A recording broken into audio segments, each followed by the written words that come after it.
Rev up your engines!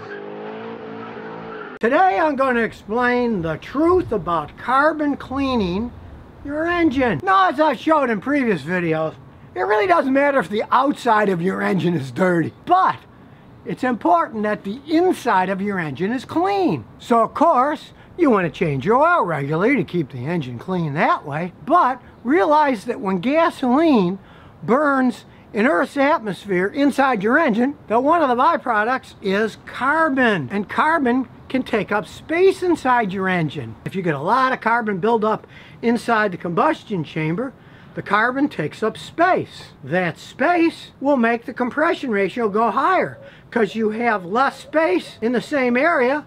It'll make the compression higher compression. It can lead to pre-ignition, your engine clanging when you're driving around. It's not a good thing. Now, in conventional gasoline engine like this Toyota Matrix, the fuel injectors are on the intake. So when the air gets sucked into the engine, the fuel injectors spray gasoline with that, and they go over the intake valves as they're sucked in. And if you know anything about gasoline, it's a very good solvent, it's a very good cleaner. So you generally don't get much carbon buildup on the valves of a conventional engine if you use good gasoline and change your oil regularly. But if you have one of these modern GDI, gasoline direct injection systems, an older Volkswagen with one, they're notorious for carboning up the engine because the GDI injectors are directly spraying fuel into the block. They don't spray it over the intake valves. And with all this anti-pollution equipment, the PCV system can take oil deposits and stuff out of the engine and burns it, but since it's no longer mixed with gasoline when it goes over the intake, it can build up carbon on the intake system. I guess you could say they should have seen it coming when you're talking about the Volkswagen engineers, but alas, they didn't see it coming. I've seen Volkswagen engines that were so carboned up that you had to take the intake off and you had to get a sandblasting machine, and instead of putting sand in it, you would put walnut shells because they're softer, and you would actually have to blast the carbon off the inside of the engine. Now, some of the really modern engines that have GDI, like some of the Toyotas, they actually have a GDI system, and then they also have the regular fuel system on the intake system, and the computer alternates back and forth, so the regular injectors on the intake spray gasoline over the intake valves to help clean them. And those engines, hey, they don't have a problem with them carboning up as long as you use good gasoline and change the oil regularly. I see a lot of people are trying to sell carbon cleaning to their customers. They went out, they bought a machine, they want to pay for the machine and make a profit, so they try to tell everybody, oh, your engine needs carbon cleaning, we got to carbon clean your engine. And many times that's not the case. They don't need carbon cleaning. Now, if you want to see if your engine needs carbon cleaning, you can use one of these borescopes and look inside your engine. I like this one because it's a standalone unit, but heck, I've even bought $14 ones on eBay, hook up to either your laptop or your phone, and they work perfectly fine too, so they don't cost much anymore. We'll just take off stupid beauty cover and take off this ignition coil, out it comes, and remove the spark plug. Then we get the scope and look inside. And as we can see inside here, this thing's pretty clean. There's no clumps of carbon lying around, which doesn't surprise me at all in this Matrix engine. Hey, we don't drive it that much. I change the oil every 3,000 miles, use a high quality synthetic oil, and use good gasoline. And both my wife and I are pretty fast drivers, so we keep the engine revved up, which helps clean it out. Yeah. Engines can carbon up if you don't go over 30 miles an hour. That's where the supposed myth of the Italian tune-up actually does work quite well in cars that are driven too slow. The Italian tune-up being the slang for getting on a highway, driving your car real fast. My wife used to have a Camry station wagon and she drove it 3 miles a day back and forth to work in city traffic. One time, we took it to San Antonio, which takes about 4 hours to drive, and the speed limit some of the way is 75, 80 miles an hour. And when we got back, boy, that thing ran even better. It ran okay before, but it idled better, smoother, had more acceleration, because that helped clean the carbon out of the engine from it going too slow all the time. But let's say you looked inside, you saw a whole bunch of carbon, and you need to clean your engine out. Maybe you bought a used car, maybe it goes too slow.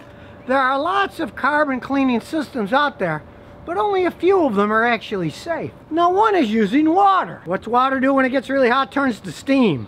steam cleaning. Can clean things really well. Now, it actually can work, but it has one main disadvantage. If you're attempting to do it yourself by spraying it in or just pouring it in the engine, you get too much water in, you can hydrolock the engine, bend the pistons, do all kinds of damage. Now, professional mechanics have water cleaning machines. It takes about 40 minutes to do. You pay the mechanic to do it. He has a machine that's set up for that so that it doesn't do any damage.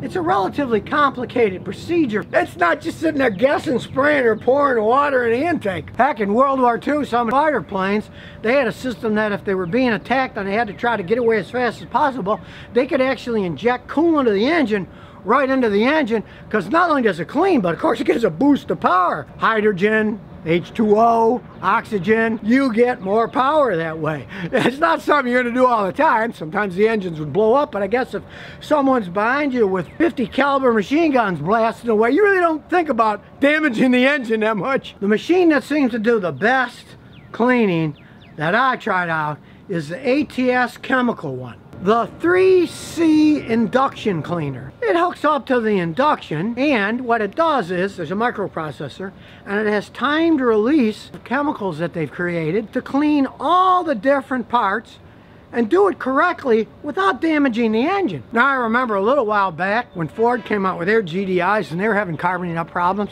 Ford put out a note that said, do not use these carbon cleaning chemicals, because if you do, chunks might come off. And if you have a turbocharger, it can break the turbocharger. If you have big enough chunks, it could clog up the catalytic converter. They were saying not to use these cleaners, but this system works differently. It took these guys years to figure this out of Albuquerque, New Mexico. I guess there's nothing else to do in Albuquerque, so you might as well invent something. Modern fuels, additives, oils and their additives. So having a new system with special chemicals run by a microprocessor, it only makes sense to me. So as far as I'm concerned, the ATS cleaner seems to do the best job of any of them out there. But as I said before, you have to decide, hey, do you really need your engine carbon cleaned in the first place? Of course, you can test it like I showed with the borescope. If you got an older Volkswagen with the older GDI system, I definitely would advise having that done every once in a while, because they have a problem with building up. But if you have a normal non-GDI engine and you drive at normal highway speeds a lot, you probably don't need any cleaning. But if you drive like a turtle, or let's say you just bought a used car from an estate, from an old person that hardly drove at all, and maybe it has 15,000 miles and it's 18 years old, it'd probably be a good idea to have some carbon clean done to that. But don't be misled by the promises of your car's going to run better, it's going to have more performance, it's going to get better gas mileage. If your car runs perfectly fine now, you really don't need it carbon cleaned, because modern gasoline configuration, they keep perfecting it. It burns much better than the gasoline when I was a kid, when my grandfather was a young mechanic. Heck, those Model T Fords would carbon up all the time. Practically every winter, you'd have to tear the engine apart, clean the carbon off the valves and the pistons, and put it back together again. Those days are long gone. And since the fuel injector systems are run by computers, as is the ignition, modern cars are much more efficient. You're not going to have the buildup as carbon as much because of that reason. But whatever you do, don't just get a jug of water and start pouring it down the throttle of the engine. You can destroy an engine doing that. I've seen that happen. And please, don't go to one of those car washes and use one of their wands that has the high pressure steam and do it. Totally unregulated.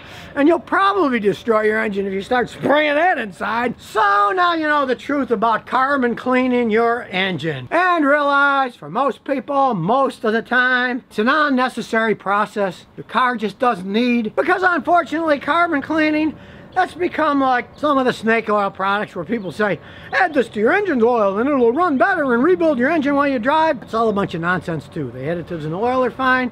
The additives in modern gasoline are also fine. For normal driving, you don't have to mess around with carbon cleaning. But if you are worrywart, hey, pull out a spark plug or two. Look inside with a borescope. If it's clean inside, ha, peace of mind knowing, yeah, you don't have to do anything.